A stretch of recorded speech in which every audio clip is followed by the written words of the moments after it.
ഇന്ന് രാജ്യാന്തര ഫോക്ലോർ ദിനമാണ്. വൈവിധ്യമാർന്ന സംസ്കാരങ്ങൾക്കിടയിൽ തനത് കലാരൂപങ്ങൾ ഉൾപ്പെടെ സംരക്ഷിക്കേണ്ടതിന്റെ പ്രാധാന്യമാണ് ഈ ദിവസം ഓർമ്മിപ്പിക്കുന്നത്. 1846 ഓഗസ്റ്റ് 22 വില്യം ജി തോൺസ് ഒരു ലണ്ടൻ മാഗസീനിൽ എഴുതിയ ലേഖനത്തിലാണ് ഫോക്ലോർ എന്ന വാക്ക് ആദ്യമായി ഉപയോഗിച്ചത്. ഈ ദിവസത്തിന്റെ ഓർമ്മയിലാണ് ലോകമെമ്പാടും ഓഗസ്റ്റ് 22 അന്താരാഷ്ട്ര ഫോക്ലോർ ദിനം ആചരിക്കുന്നത്. പരമ്പരാഗതവും സാംസ്കാരികവുമായ എല്ലാറ്റിനെയും സംരക്ഷിക്കുകയാണ് ദിനാചരണത്തിന്റെ ലക്ഷ്യം. ഒരു കൂട്ടായ്മയുടെ സാംസ്കാരിക സ്വത്വത്തെ ഉൾക്കൊള്ളുന്ന ഭാഷ, സാഹിത്യം, സംഗീതം, നൃത്തം എന്നിവയെല്ലാം നാട്ടു സംസ്കൃതി അഥവാ ഫോക്ലോറിന്റെ ഭാഗമാണ്.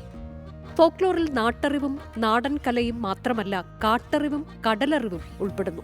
തെയ്യവും തോറ്റവും മുതൽ ചെണ്ടയും തുടിയും പടയണിയും തോൽപ്പാവക്കൂത്തും ഉൾപ്പെടുന്ന ഫോക്ലോർ സമ്പത്തുണ്ട് നമുക്ക്.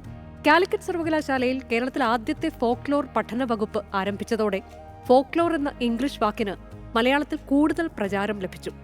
അന്യം നിന്നു പോകുന്ന കലകളും ആചാരങ്ങളും ഭാഷയും പാട്ടും സംരക്ഷിക്കേണ്ടതിന്റെ ആവശ്യകത ഊട്ടിയുറപ്പിക്കുകയാണ് ഈ ദിനം.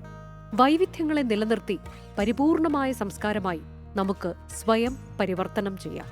Research desk 24. ലോകത്തെവിടെയായാലും ഏത് സമയത്തും 24 വാർത്തകളും ഓഗ്മെന്റഡ് റിയാലിറ്റി പാക്കേജുകളും എക്സ്പ്ലെയിനറുകളും വിശദമായി കാണാൻ ഞങ്ങളുടെ യൂട്യൂബ് ചാനൽ നിങ്ങൾക്ക് സബ്സ്ക്രൈബ് ചെയ്യാം.